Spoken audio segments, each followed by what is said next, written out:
Welcome to the Naroditsky Method. At the heart of this series is a core question. Why is chess so hard?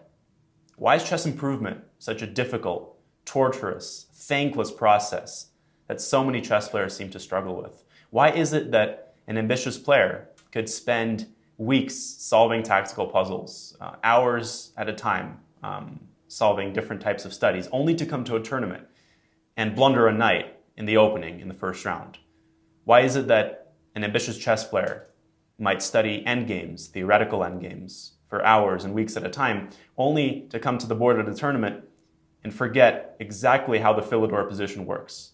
Why is it that a chess player can spend hours preparing opening files and rehearsing them, reviewing them in preparation for a tournament, only to come to the board and then play that opening, and on move 5, forget whether the move is knight f3 or bishop c4, and of course choose the wrong move?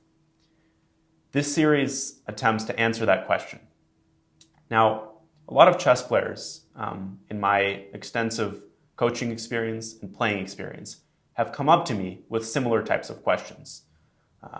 When I teach a student, for example, you might come up to me and say, Daniel, I'm a hard worker, I love chess, and I'm struggling with a certain problem. For instance, you might be saying, I'm solving puzzles, but I'm coming to the board and I'm blundering tournament after tournament after tournament. Can you recommend a resource, some sort of book, some sort of website that will solve this issue? And I get these questions all the time. Now, the problem, I think, with current chess literature and with a lot of current chess instruction is that it is simply too one-dimensional. Modern chess is an extremely complicated game. And so the weaknesses that a lot of chess players have, the problems that they struggle with, are a lot more two-dimensional, are a lot more complicated than they might appear at first sight. Now, the analogy that I like to make here is to medicine. Imagine that there are only two diseases or illnesses in the world. There was a cold and there was a flu. And the only difference between them, say, was that in the flu you had a sore throat and in a cold that you didn't. Then there wouldn't be a need for doctors because there could just be a worker who would hear a patient out, ask him whether he had a sore throat. If the answer was yes, he would prescribe flu medicine. If the answer was no, he would prescribe cough medicine. And I think that is the core issue with a lot of chess instruction today. A lot of players think that their problem is simply tactics or simply endgames, but in reality, the weaknesses that they struggle with is a lot more subtle. The problems that they have are a lot more complex. So in this video series, I have built on my extensive coaching experience and on my extensive playing experience to single out what I believe to be the 15 biggest, most major weaknesses that chess players have in the current realm of modern chess. And in every chapter, I will tackle each individual weakness as extensively and as deeply as I can. We will delve deeply and diagnose this weakness, talk about what it's all about, and then I will propose what I believe to be the best solution to that weakness. I will share as many tips and as many experiences as I can from my own store of chess knowledge to tackle this issue and to help an ambitious chess player and a serious chess player who works hard move forward in his process of chess improvement. Now, this video series is for those who are willing to work hard, for those who are willing to delve very deeply. It is not for those who simply want to lay back, hear a few words spoken, and then magically come to a tournament and improve. But if you can do that, if you can set aside all distractions and come along with me to this world of weaknesses and to this world of difficulty, then hopefully we will answer this question at the end with which we begin. Why is chess so hard? Why is chess improvement so difficult? And at the end of this video series, I hope that you will come armed with the tools, not only to solve the weakness that you currently struggle with, but to revise the way that you study chess and the way that you approach the game to be able to solve all of your weaknesses in the future and to improve in the long term. With that, I wish you good luck, and I think that we're going to have an amazing time. Thank you. The first chapter is more of an introduction. We tackle in a little bit more specificity the question around which this video series centers. Why is chess so hard? What is so hard about chess improvement? And The chapter centers around my experience at the 2015 US Championship, one of the worst performances that I've ever put up in my entire chess career.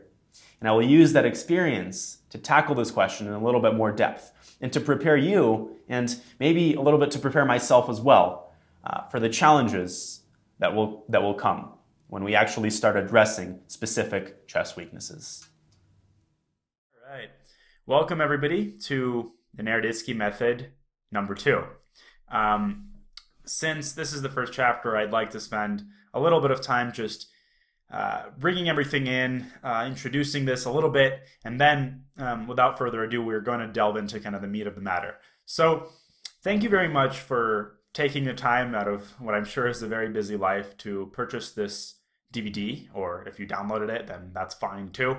And I really appreciate the fact that you came to me in order to improve your chess. I really hope that these 15 hours of content, and it's more than 15 hours, because many times throughout each chapter, I ask you to pause the video and either think of a move or think of an idea. So this is not just going to be 15 hours of straight up lecturing. It's going to be 15 hours of very interactive content. But in any case, I really appreciate the fact that you came along for the ride, and I'm going to try my best to make this worth your while. So I'd like to take this chapter and introduce kind of my chess philosophy, introduce the backbone, if you will, of this video series, and introduce all of the concepts, or at least some of the concepts that we're going to be talking about in the following chapters. I think that this is very necessary because we're dealing with a very wide range of concepts, some of which don't seem to have a connection with each other. And I think that it's very important that you take the time to make sure that you understand, the inner coherence of what I'm doing, because otherwise you might be clicking through these chapters and saying, what are you doing? Like, what is your point? Why aren't you doing X? Why did you choose Y instead of Z? So I'd like to answer all of those questions preemptively here, and hopefully we can also get some instructive content in as well. So the kind of overarching inspiration for this video series is my extensive work in the past few years with talented and ambitious players who I've had the honor of coaching and generally just working with. So what I'm doing here is building not only on my playing experience, which is quite vast, and I'll be drawing on it very frequently, but I think that the added element that I've acquired in the past few years is that I've acquired quite a bit of coaching experience. I've had a few students, I've taught at quite a few chess camps, I've had quite some training sessions with very strong players, and through the course of these activities, I think that I've acquired a kind of meta knowledge, metacognition, if you will, about a lot of aspects of the game that I didn't used to have when I was just, a player. I was just a tournament player. And working with these players and that experience has really allowed me to verbalize and to flesh out a lot of the concepts that I'm presenting in this video series. And one of the recurring themes that goes on in chess coaching in general is the following sort of interaction. There's an ambitious chess student and a worthwhile chess coach, and they're working together. So what is the job of a chess coach? The job of a chess coach is really to tell the student what his weaknesses are, where he's struggling, and then to give that student targeted practice or any sorts of exercises intended to improve that weakness. So really, a coach can be thought of as almost a doctor with whom the student meets, let's say, once a week for a weekly diagnosis. And once the problem has been diagnosed, the doctor gives the patient this kind of treatment. A good coach will find the right activities and find the right things to do in order to eradicate or at least lessen the weaknesses that he's diagnosed.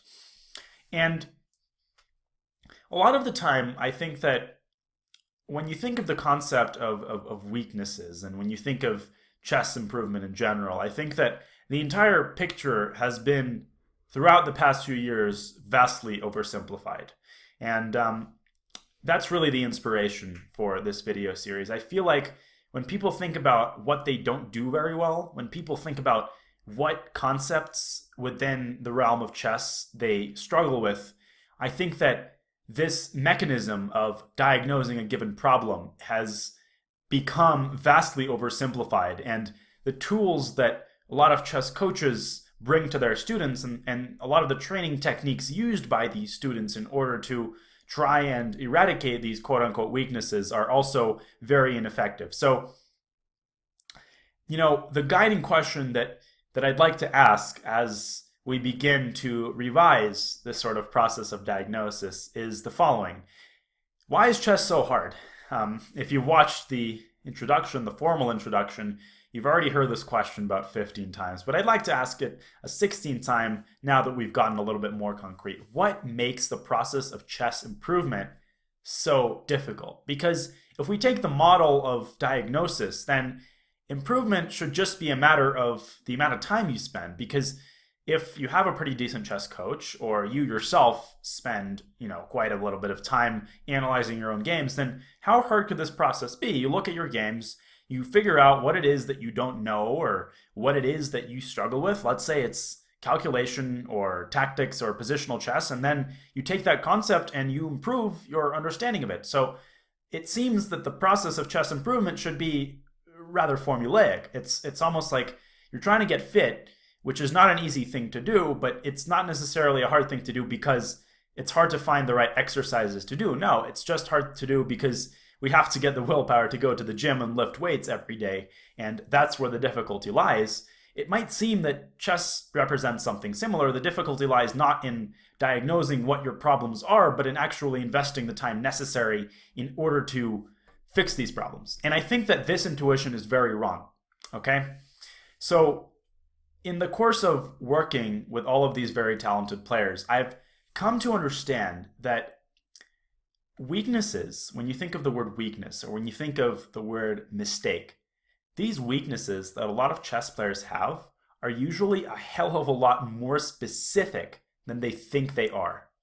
Now, this is an important sentence because I think it represents basically the heart of this entire video series, and really a pillar of my chess philosophy. I think that a lot of people have come up to me, some of my students even, and they've said, usually at the beginning of our collaboration, so I'll ask them, so what do you struggle with? What do you feel like you need the most work on before I get to know you very well? Because I'd like to hear your input.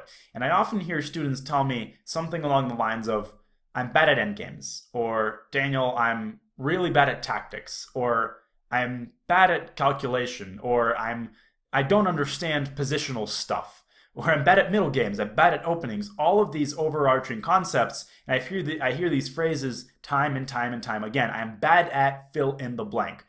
And if you think about your own chess improvement, maybe you too have kind of arrived at the belief that you're bad at a certain vast area of the game, like bad at endgames, or you're bad at openings. And at the heart of this video series is my hypothesis that this sort of diagnosis, creating an overarching belief that you're bad at a whole area of the game, is fundamentally mistaken. Because I think that weaknesses are usually a lot more specific, as I've just mentioned. Now, what exactly do I mean by weaknesses are more specific? And how does this have anything to do with what I'm going to be presenting on? This all sounds a little bit vague right now. So in order to contextualize all of the things I've just said, I'd like to use this chapter to give you guys a case study from one of my own tournaments.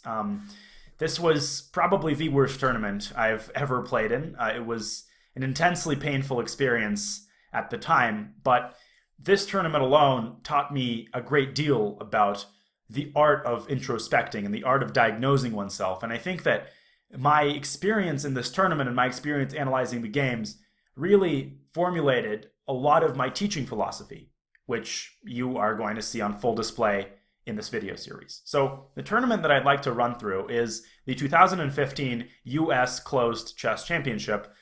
Now, which was held, of course, in where else but St. Louis. So I've played in the US Championship quite a few times. For the first time I played in 2011, I was still an international master. Then I played in 2014 for the second time, I believe, Yeah, I played in 2014 for the second time, did very well. And in 2015, I arrived at the tournament feeling very, very good about my chances. I was rated 2640 FIDE. I was taking a gap year in between high school and college, so I was dedicating it only to chess. And I was at a peak rating of, as I said, 2640. I just come away from several good tournament performances in a row in Europe, so I was basically feeling on top of the world. And I strutted into the tournament thinking, gee, this might be my chance to at least finish in the top 3, which was a very ambitious goal indeed, because this year, 2015, for the first time featured the participation of none other than Wesley So, who switched federations, and since Wesley played, Hikaru Nakamura also played. So those two wolves would have to be surmounted in some way. But I was feeling confident, and in the first round, as luck would have it, I got paired against Wesley So with the black pieces. So the game proceeded along a very complex route. I won't show you the opening in the middle game. He outplayed me quite quickly in the opening, but then he messed up a little bit, allowed me back in the game, and I was able to equalize. And we entered a very complicated endgame, and we'll join the game around this position. So I'm playing black here, and take a moment to kind of let your eyes adjust to this position a little bit. Black is down a pawn, but his pieces, number one, are incredibly active. His knights are very well placed. His rooks are both on open files. Conversely, white's pieces are very, very passive indeed. Look at that knight, look at that bishop. Uncoordinated, what a mess. And so is his pawn structure. He is up a pawn in name only, but if you take a good close look at these pawns, they are definitely an eyesore to boot. So I was feeling quite good here, and after thinking for, I think, around 10 or 15 minutes, I came up with what I believe to be an absolutely genius combination. And the combination starts with the simple move rook f to e8, occupying a better open file for the rook. Now, in retrospect, I should mention that the path to a draw here for black was actually narrower than I thought it was, because given some time, white is going to consolidate, and he might play c4, c5, trying to liquidate that weak pawn structure on the queen side. So black needs to actually be quite careful in order to draw this game. I'd encourage you here to pause the video and try to find the most accurate drawing mechanism.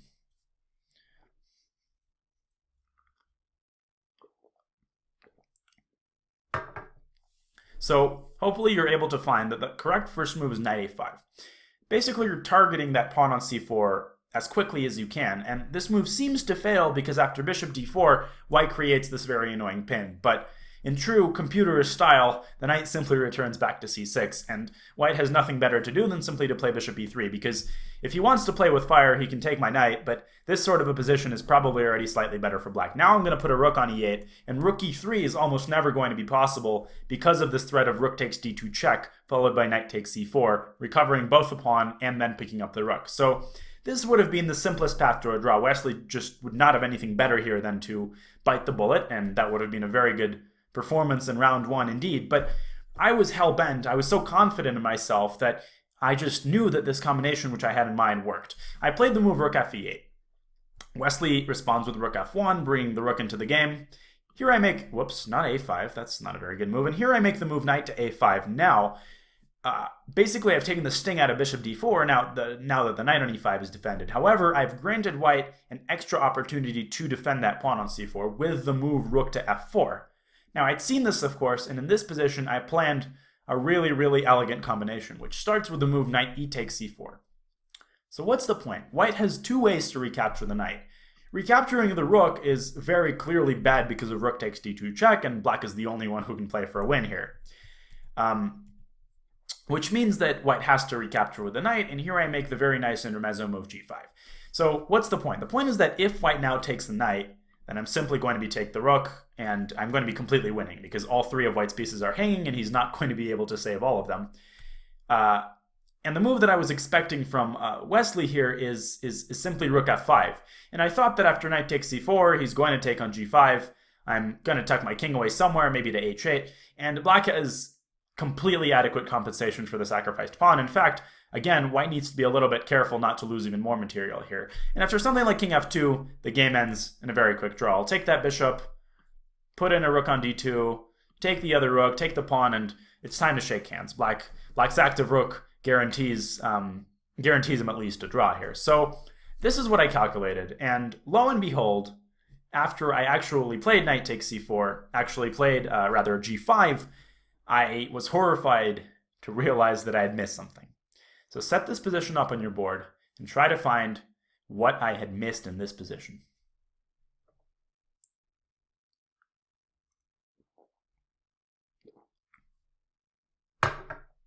So hopefully you were able to find that the very powerful intermezzo rook d4 completely busts this entire concept. And when Wesley played it, I just grabbed my head. I couldn't believe it because I was running on fumes. I was running on this sheen of confidence, and all of a sudden everything is shattered. And missing a move like this at the US Championship is especially painful because these games are very important and they're widely watched. So I really wanted to do well here. And this was the point. This was the exact moment when things started to get out of control. The point is this: after rook takes d4, knight takes a5, it's a similar situation to capturing the knight here, except there I take the rook and I fork white's other two pieces. Here, not only does this not happen, but now the rook on d4 is actually under fire. White secures both pieces. He has two pieces for a rook.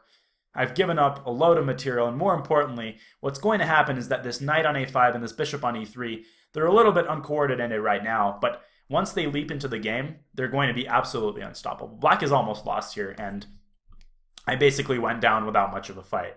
Rook takes a3. I mean, I do have a pawn for the two pieces, but what you're about to see is that the bishop is going to get to d4. Then he's going to plan a rook on f3, and all of a sudden he's going to have a massive attack against my king, whereas black's rooks are too disjointed and uncoordinated in order to put up any real resistance. I had some chances here, but really I was so devastated by this blunder that I went down without much of a fight. I can quickly play through the rest of the game. Knight e5, knight d7, so going to f6, the knight wreaks absolute havoc on my position.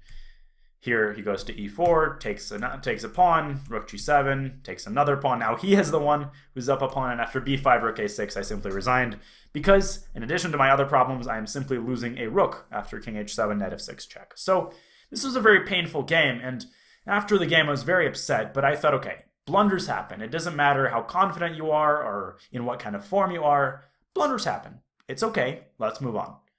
But then things got from bad to worse, to much worse, to really, really bad. Because in the next round, I faced Caden Trofe, a very, very talented young player originally from the state of Utah, and I quite liked my chances here because I was outrating him by about 100 points, and I felt like if I could rebound with a win or at least maybe hold a solid draw with black, which I was okay with, at least I'd get on the board and I'd be able to wash away that pain of my loss against Wesley. But I had another black here because of the pairing number that I drew.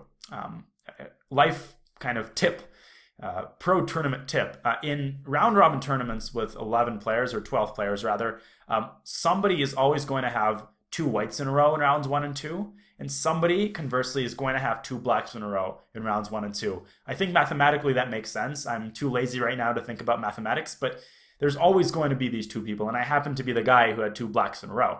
So this game was an absolute disaster from the start. My mind wasn't in it. I played the Rogozin here, as you can see, and after bishop g5, Caden prepared a very interesting pawn sacrifice with e3 and knight d2. I was completely caught off guard, and rather than hunker down and try to come up with an adequate response, I simply went down in flames. I allowed bishop takes f6, a4, and in a position of these lines, I think I should have played probably a6 here or a5. Black needs to be pretty careful, but I simply gave the pawn back, and it seems like black's position here is quite fine, but in fact, I'm under a tremendous amount of queenside pressure because he's going to put a knight on c4 eventually, and this c-file is really going to come back to bite me. The position is still very much playable for black, but I simply played it terribly. I couldn't calculate a single line. I went down in flames.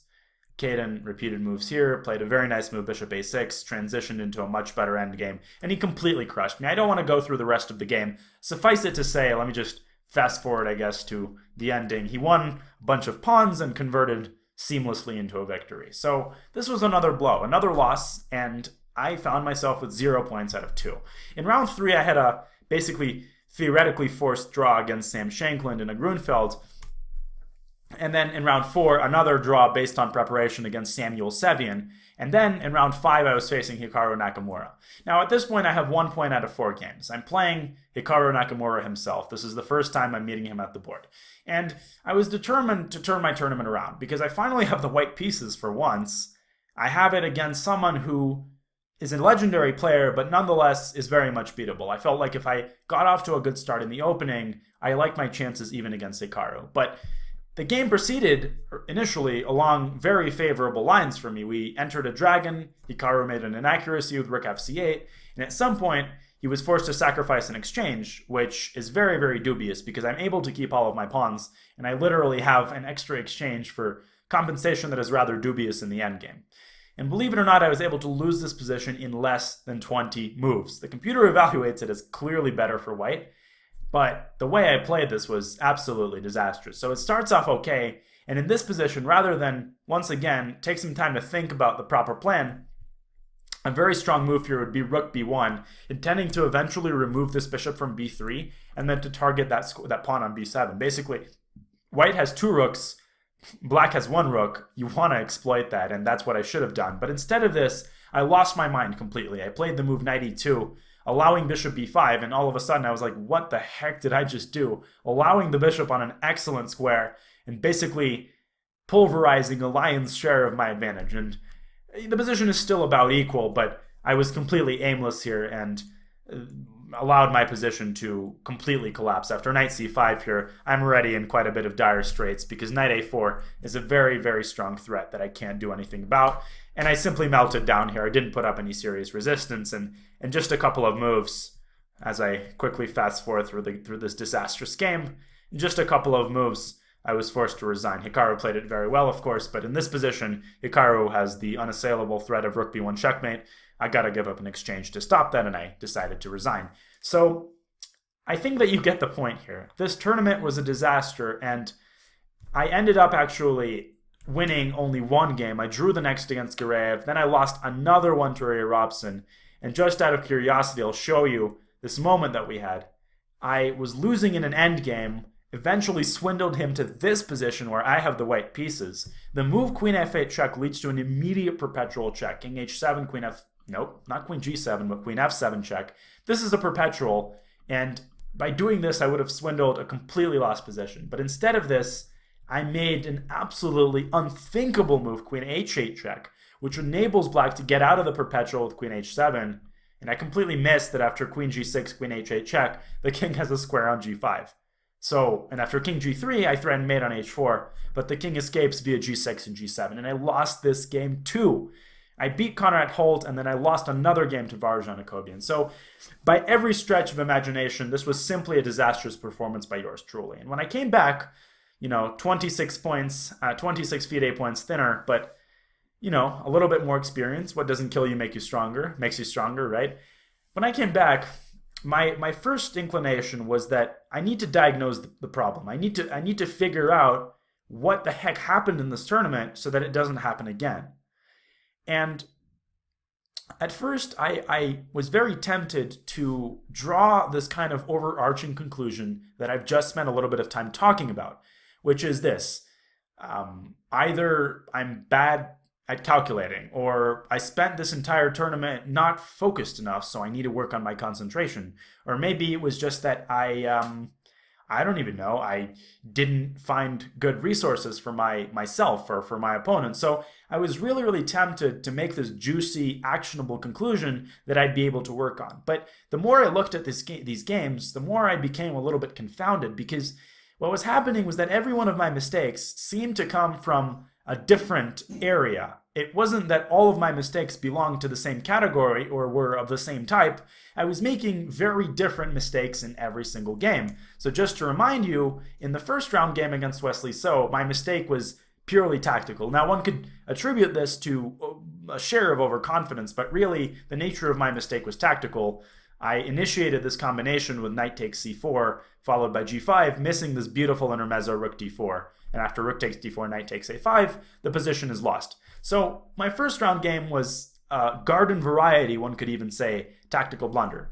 But my second game didn't really feature any tactical blunders. The problem occurred in the opening. I was, number one, unprepared to face this very interesting pawn sacrifice, and number two, once Caden played it on the board, I wasn't able to deal with the positional problems in front of me. I gave back the pawn, giving him massive positional pressure on the queen side. After that, I could have put up perhaps more of a resistance, but the root of the problem was really positional. So completely different. The next game I lost against Hikaru Nakamura was just a plain old hallucination. I make this move knight e2, and the point being that even if black doesn't have bishop b5, I don't even know what I was intending here. I guess I wanted to play knight f4, knight d5, but it was just a complete lapse in concentration. It wasn't really a tactical error, more than just a complete brain dismantlement, and I don't know even what to call this. So again, a completely different mistake against Hikaru Nakamura. Against Ray Robson, I think that the reason I wasn't able to spot this perpetual with queen f8 was that I simply rushed. At this point in the game, I had 2 minutes remaining or so, with increment, of course, and rather than spend 1.5 of those minutes making sure that I was able to find the right check, I simply blitzed out the move queen h8. Of course, I wasn't able to account for all of the subtleties here, and after queen h7, I squandered what would have been a fantastic defensive effort. So 4 mistakes so far, 4 reasons for losing, and none of them have anything to do with each other. In the next game, which we haven't seen, but I played it against Alexander Onishuk, I actually showed a part of this game in Naroditsky Method 1. This was a tremendously instructive positional effort, but once again, the overarching reason was that in the opening, I was unable to remember my analysis. We reached a position that I had in one of my files, and I was unable to remember what the correct move was in this position. I'm not going to reveal it, so if you're really curious, set this specific position up on your board and try to find the correct way for black to play. But I was not able to find that. I played a terrible move knight e4. And what eventually happened was that Onishuk, who is known as one of the strongest positional players of our time, and I'm not exaggerating, in terms of positional awareness and positional knowledge, Onishuk is literally a god. So the last thing that you want to happen against him is some sort of a position where he has a bit of a positional crunch. This is exactly what happened here, and he completely outplayed me from this position in very instructive fashion. So 5 reasons now, and really one could argue like 2 or 3 of them are similar, but really they don't have that much to do with each other. And then another game that I lost against Jacobian in the penultimate round was a more subtle moment. In the critical moment, which occurred in this position, I'm going very quickly here, and I don't want to bore you with all of the details of the game. I'm trying to make a point here, so feel free to pause the video whenever you want to kind of catch your breath and set these positions up. But this is the position I had. I was playing the black pieces here. I'm a pawn up. He has strong compensation in terms of good piece placement. And in this critical moment, I was just unable to find the way to maintain the balance, which would have been this move queen c8 over protecting the pawn on e6. I decided to give that pawn away in order to activate my bishop, which was a terrible decision because Jacobian inserts this dreadful move h5. Dreadful in terms of, dreadfully nasty, I should say, move h5. And all of a sudden it transpires, what I hadn't noted was that after g5, the situation is a little bit different because after rook takes e6, he undermines this terribly weak square on f5, and this makes all of the difference in the position because taking on e6 immediately would not have been as good. I have moves like knight b6, stuff like bishop d5 and bishop takes f3 hangs in the air, but with this weakness on the board, this is completely unacceptable. White can do something like queen c2, and then the weakness of this diagonal really shines through. So another mistake that one could say stemmed from not approaching the critical position critically enough. And so that was a whirlwind tour of probably the worst tournament of my life. So when I looked at these games, I asked myself, so how can I relate these mistakes to each other? Like, what happened? What was the main mistake I was making? Because I was taught by all of my coaches that when I come back from a tournament, especially a tournament that didn't go quite my way, I needed to diagnose the problem as succinctly as possible. I needed to figure out what I was doing wrong on a consistent basis. And my confusion stemmed from the fact that there wasn't any one thing I did wrong. I did 5 or 6 different things wrong, and these were not these sorts of very wide concepts that I was used to hearing from my coaches, like you're bad at tactics or you're bad at openings. These were very specific mistakes that I was making in different types of positions. And against Wesley So, one could say that it wasn't even a normal blunder. It was a blunder that happened precisely because I stopped calculating too soon. It wasn't like I, blundered a piece in one move. Had I calculated a little bit further, I would have undoubtedly seen that move rook d4. Against Caden, it wasn't only that I, messed up the opening and didn't know the theory, because that's not really an actionable reason, something that you can improve, because there's going to be lines that you won't know. You can't learn everything.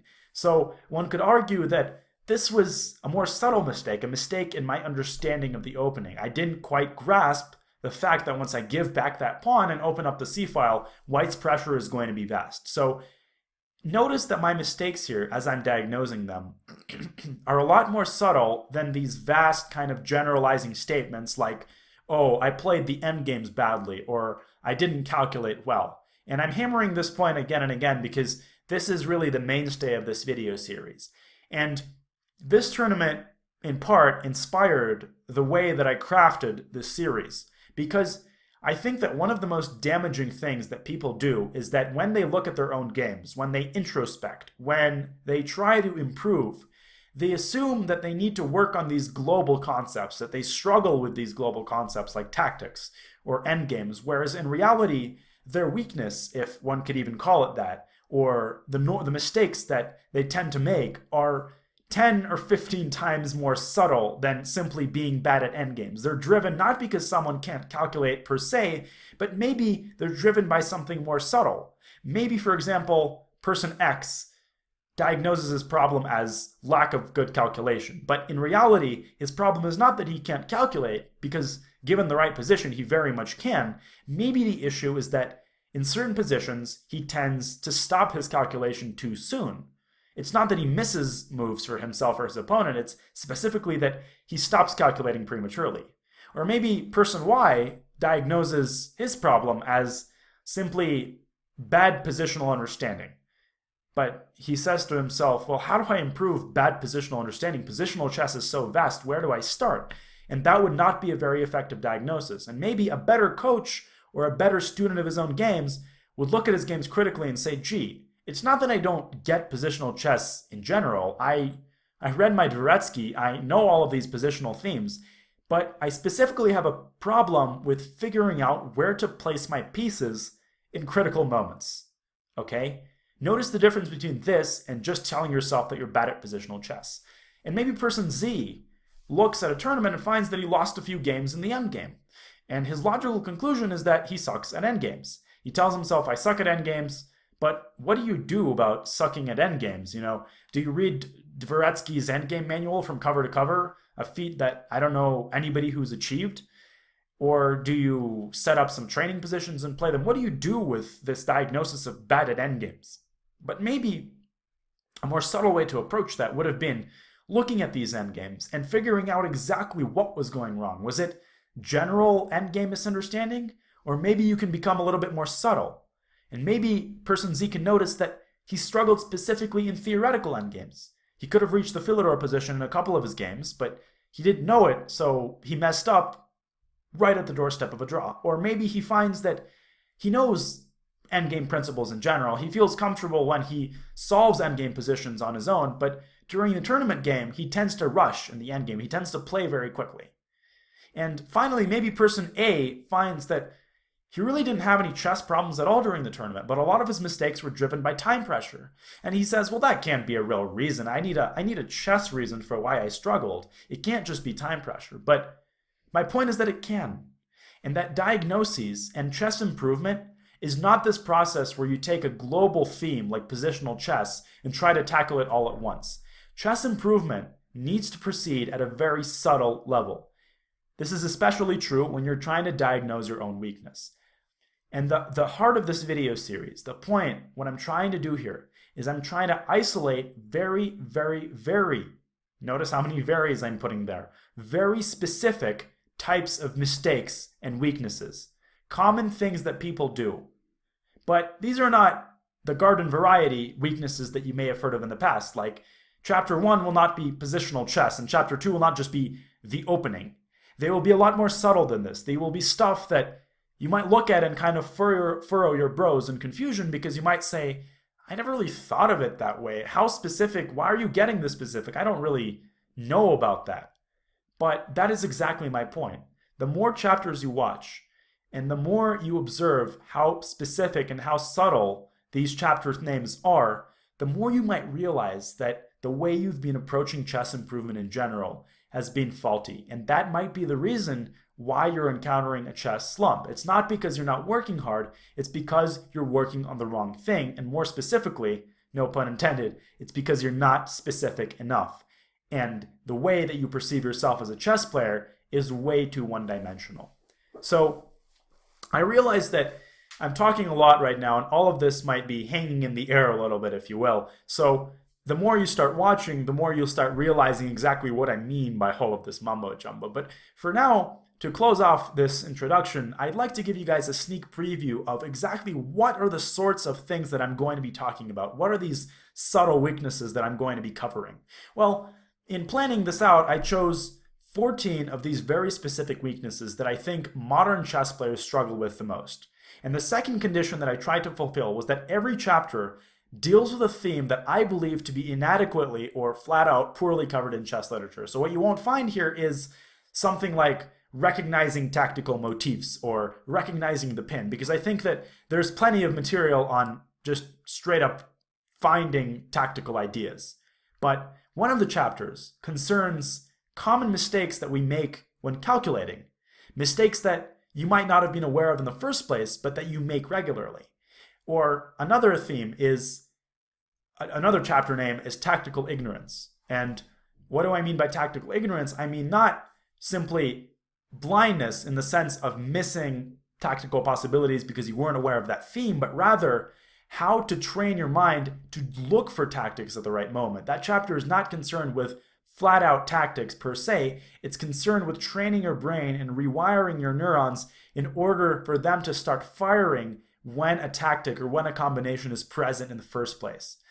Now, I cover a very wide berth here. I cover tactical stuff. I cover a little bit of endgames. There's one and only one chapter on openings because I believe that having a chapter on, well, first of all, in Naroditsky Method 1, I covered openings at length. And I talk about a lot of things like how to choose an opening repertoire, how to study the opening. Once again, things that people generally don't cover in chess literature. But here, because the theme is specifically dealing with common weaknesses and common errors, I deal with the interplay between understanding and memorization. Now, one of the chapters in my previous video series was also called Memorization versus Understanding, but here I delve very deeply into a different kind of category of concepts. So I think that with a lot of people these days, they don't mind spending hours trying to memorize an opening, but because their understanding of the opening is lacking, they nonetheless find that, especially against stronger players, they really struggle to get playable positions out of the opening.